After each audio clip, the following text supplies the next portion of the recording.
Hello.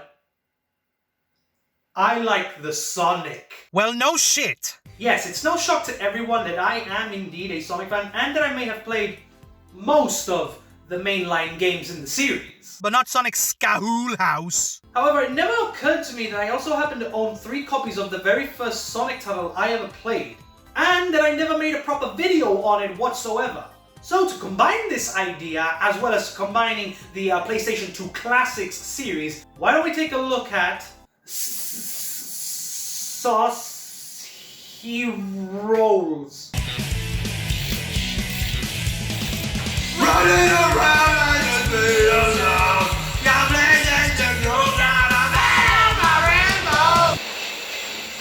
I love you, Daddy. That's right, today we're going to be having a look at Sonic Heroes for the PlayStation 2.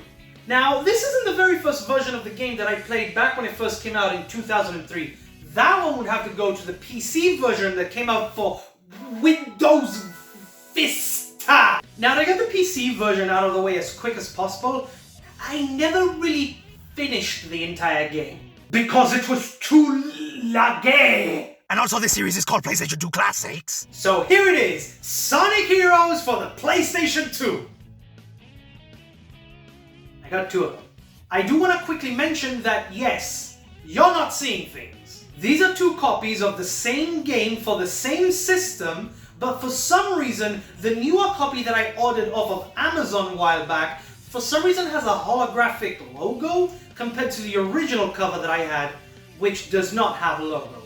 And they are both from the same region.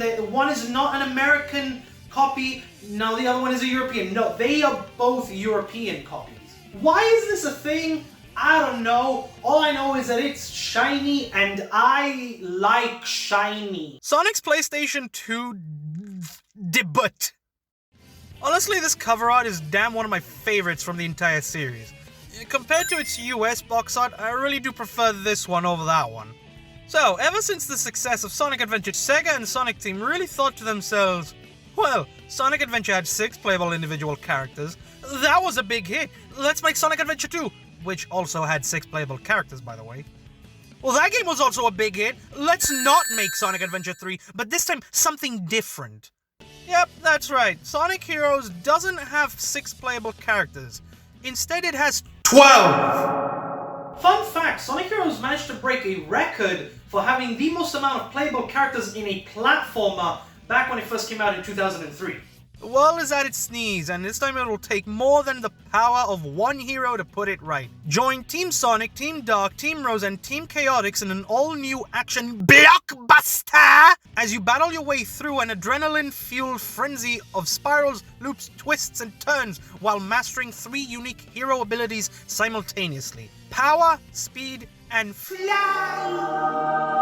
4 teams, 12 superheroes. Yes! I was right of them to put the Sonic movies in the superhero category! Grind rails, fly, race, and power your way through mind-flippin' stages. Multiplayer battles? Well, I ain't got no friends, so that's out of the question. Abilities to master. Yes, because I must master the ways of running, punching, and using my ass to fly.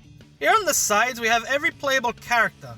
For Team Sonic, we got Sonic, duh, Tails, and Knuckles. Team Dark is Shadow, Rouge, and Omega. Team Rose, we got Amy, Cream, and her pet Chow Cheese, and we finally got Team Chaotix, which consists of Espio, Charmy, and Vector. Hey, we also got a manual with the game. Not gonna go into too much detail about this little booklet, but one thing that I really do love about these old things that I still wish they made to this very day for much modern games is that they give you more info on the characters, some of their backstory, as well as, for this one specifically, their ages. It also straight up confirms that Eggman is a romanticist, a feminist, and a self-professed gentleman. Anyways, enough of the box and its booklet. Let's find out if Sonic Heroes is still as fun as I remember back when I was first playing it in my childhood. So, let's plop this bad boy right back in my system and let's find out, shall we? Immediately right off the bat, pun not intended, I noticed that even though this was a completely different version of the same game I played years ago, it somehow managed to keep my old save file from way back then. But for the sake of this channel, I started up a new file. Now I'm going to be talking about all 4 teams that you play in the game, but for most of the gameplay that I managed to capture are all from Team Sonic. I'll explain that in just a second. First, let's get into the story of each team. Team Sonic has Sonic, Tails, and Knuckles getting a letter from Eggman saying that he's going to be conquering the world in just less than 3 days. So it's up to them to go and stop him from doing so. Alright, pretty usual for a Sonic story. The other teams, however, have different motives into finding Eggman that's not just for him doing evil things. Team Dark starts off with Rouge entering Eggman's base thinking she would find his secret treasure. Yes, because this bald-headed egg-shaped individual always has a safe of jewelry lying around.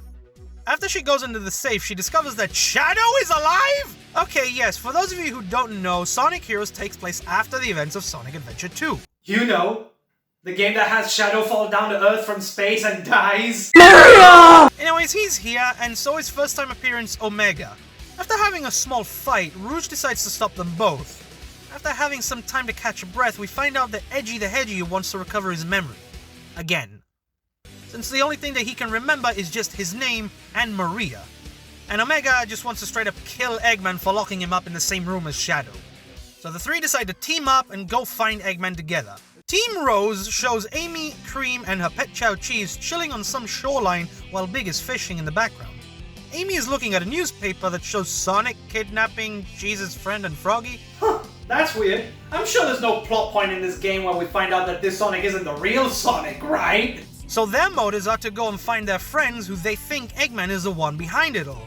Team Chaotix, on the other hand, get a job in doing some detective work by an unknown client, which leads them all the way to Eggman's base. Gee, I wonder why. So, with all of that out of the way, what was the lead up for? What was this game building up to? Well, what a shocking twist. No, not really, because it's in the fucking manual in his silhouette. Metal Sonic was behind it all along and was posing as Eggman the entire time and keeping the real Eggman locked up so that he cannot escape. Well, that was a story. Now it's time for the gunpla! Good God. The gameplay's not too bad, but it's also not the best thing in this game. The game has you play as 3 team members that each have speed, fly, and power types. The speed types, of course, allow you to run at incredible speeds, but it also happens to be so fast that you'll end up crashing into walls, losing all of your forward momentum, or just straight up dying because you're running off an edge. The fly types allow your characters to stack up on top of each other, and the character on top lifts them up and, of course, can fly. The power types are more combat-based, where you grab your 2 other team members and you use them as either punching gloves or launch projectiles. Vector's look is the worst since his teammates are in his mouth, as Knuckles has the most violent one where he uses Sonic and Tails as his own personal punching gloves and slams them into the ground while screaming out some slurs. Ugh! You kiss your mother with that mouth! Jesus Christ! Alright, listen to me here, you little shit. You're not gonna be kissing your mother like that, so you know what you're gonna do, right? You're gonna start washing your mouth. So yeah, whatever you do, don't come out until you're washed. Alright, I forgot. He's the last of his kind. You have no mother. Now, for the sake of this video, most of the gameplay you're gonna be seeing is from Team Sonic. Why? Well, you see, when I streamed this game back in January of 2022, I had no problem with the game managing to reach up to Final Fortress, which is the last level of each story campaign.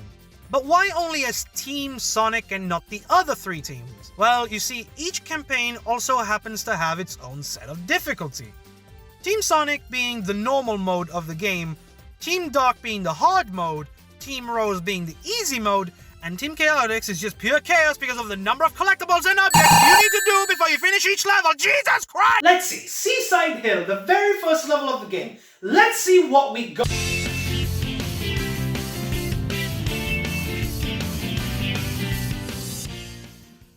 This is Green Hill, but on a beach. Green Hill on the coast side. Okay, moving on. Seaside Hill and Ocean Palace have to be my most replayed levels in this game. And boy, what an introduction to the game. It starts off with you running at full max speed into the action. It's got nice 3D platforming, various enemies, and tons of branching paths for you to take. If there's a path where you just want to rush through the level, there's a speed type path. But if you want to take the slower paths for hidden secrets, and collectibles, then you have the option to go with your fly and power type paths. On the Grand Metropolis!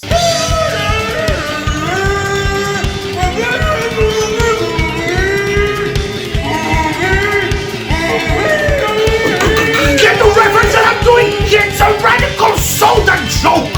Grand Metropolis has to be by far my most replayed song from this playlist, right next to the theme song of this game, Sonic Heroes, Weekend, the theme of Team Sonic, the Special Stage theme, Bingo Highway, Frog Forest, Mystic Mansion, Final Fortress, and of course, What I'm Made Of, performed by the amazing Crush 40. Soundtrack aside being one of my top favorites from the series, the levels themselves, they're alright. I don't hate them, but they don't seem to function properly. Well, the levels themselves do. The teams, however, that's a different story. You guys remember when I mentioned that I only played as Team Sonic for most of the gameplay? Well...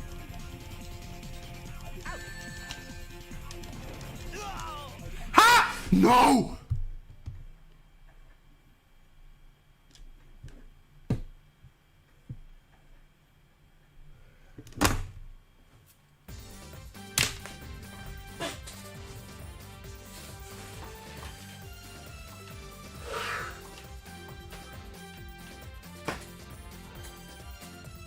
Hit me. And I refuse to accept that it actually hit me. What the hell?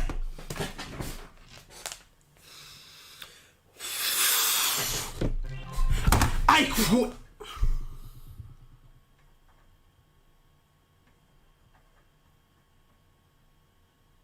I want to hit something. I want to hit something. Bro, now. Really? Now. Now we're doing this. Can you get up? That.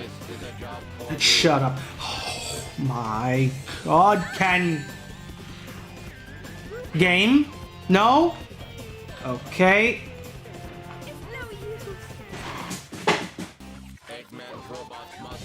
As funny as that Team Rose is gonna be the shortest one yet. Okay. Ooh, why? No. No. It's not even working. Lightspeed Dash ain't even working now.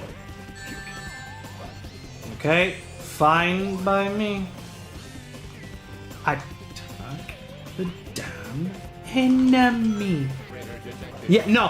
Hit the enemy. Why? No, you don't want to do that. No, no, you don't. You don't want to do. Yeah, okay, yeah, it's fine. That's fine. That's fine. Yeah, there's another one there. That's fine. That's fine. Just kill me. Just end the game. Just end the game.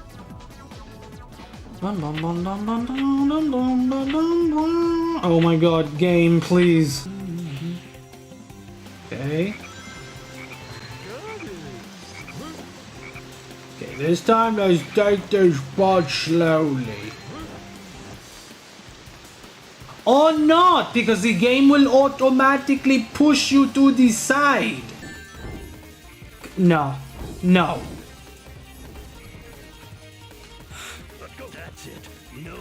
What the f just happened? That's why.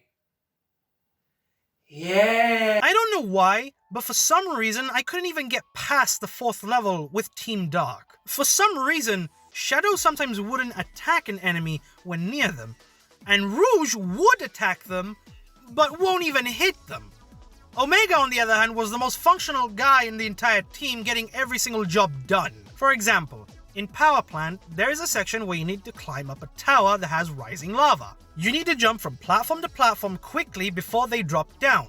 However, there is a moment that requires you to use Shadow to homing attack your way up. But for some reason, Shadow would instead go for a hot spicy dip in the boiling lava. So what did I do? Well, let's see. Rouge can fly, so she did all the work. But then it was required for her to attack some flying enemies that have a shield stopping you from going up. Obviously, you need to destroy them in order to open it up. But Rouge wouldn't even hit the damn bots to progress, so I'd ended up drowning no matter what. Worst of all is that this portion of the level takes place halfway through. That means that if you were to get a game over in the game, you would have to redo the entire level to that very same point over again. Every time you get a game over. It got to me so much that I made a poll on the stream to see what to do. Do I carry on with Team Dark and pray that I finish the level? Or move on to the other teams in hopes of finish streaming this game for good? There we go. What does it say? Play as all team members.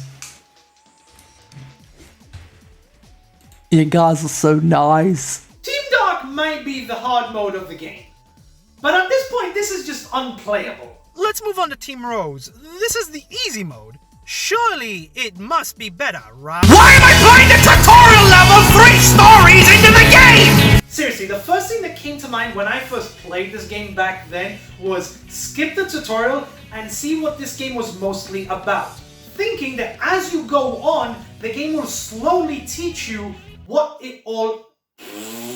Thinking as you progress through the game, it'll teach you slowly, bit by bit, what you need to do and how to do it. But big dumb me back then didn't see the tutorial option in the menu. Eddie, you stupid! Not gonna lie, for Team Rose, it's definitely better. Not because it's the easy mode and its difficulty, but also because it was the most playable team in the entire roster. And for the most part, I played as my favorite purple feline character, El Gato Grande e Muy Grande. Now, Team Chaotix is okay. It is playable, but I did kind of get tired of them after a while because of the amount of collectibles you need to collect in order to progress as Team Chaotix. Collect 10 hermit crabs.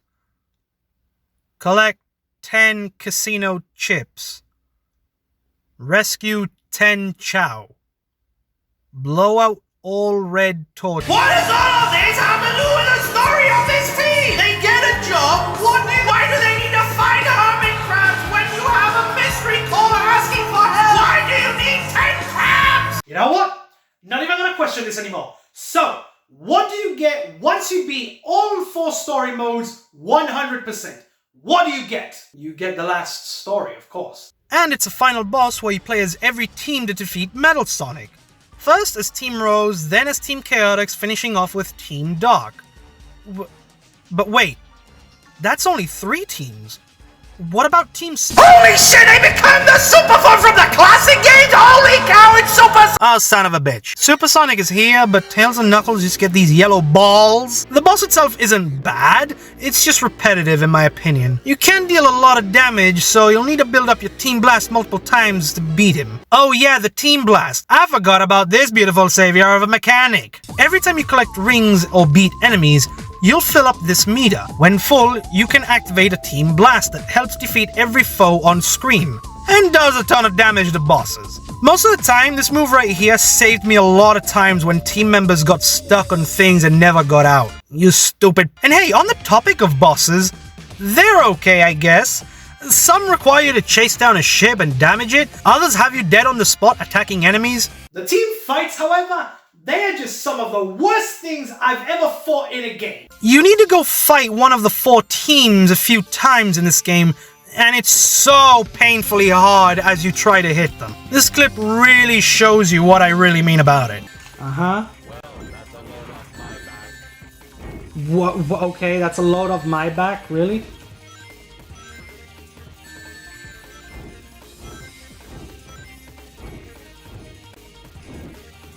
Where is he? What the f- Now, I haven't gotten into the multiplayer stuff at all because, first of all, I don't have a second controller, and second of all, I don't have any friends with me right now. But from my experience playing multiplayer with Aidan, yes, the same Aidan that films most of these damn videos. How much did you enjoy beating me at racing in Sonic Heroes? Yeah, laugh all you want, you prick. I still love you, though. Look, I cannot hate this game. I mean, after all, it was my first ever Sonic game. Now, yes, this is the PS2 version of the game, which is the worst version of the game, don't get me wrong. Best versions, of course, are the PC version, GameCube and the Xbox versions of the game. And again, I don't hate this game, but I also don't love it that much. Maybe if the controls were a little bit better and if the teams functioned properly as a fucking team, then maybe the game would be a little bit better for me. And yeah, that's where I'm at with Sonic Heroes to this very day. I've been meaning to get this video done for a while now, and I haven't been able to do it, so here it is. Overall, I sort of enjoy this game. It's not mixed feelings whatsoever. I do love the PS2 version more than I do the PC port because of all the lag. Guess one can burn in hell. I mean, I'm sure everyone else agrees with me that this is just an okay game. Right? Yeah. No, I do not think Sonic Heroes is an okay game. In fact, I think it's an absolutely terrible game. I want to toss it out of the window and then burn it in a fire. A burning hot fire. And then crush it up into little bits if the fire didn't finish it off. And again, if it wasn't for that adult magazine advertising Sonic Unleashed, and then me seeing Sonic Heroes for the PC being sold, I don't think I'd be here today. And I wouldn't have met some of the amazing content creators on this platform that have slowly become my friends over time. Well, what better way to end this video than by looking at this render of Sonic doing this pose, but this time in a much more modern fashion on a different product. Like the G Fuel cans that you started selling here about 2 years late!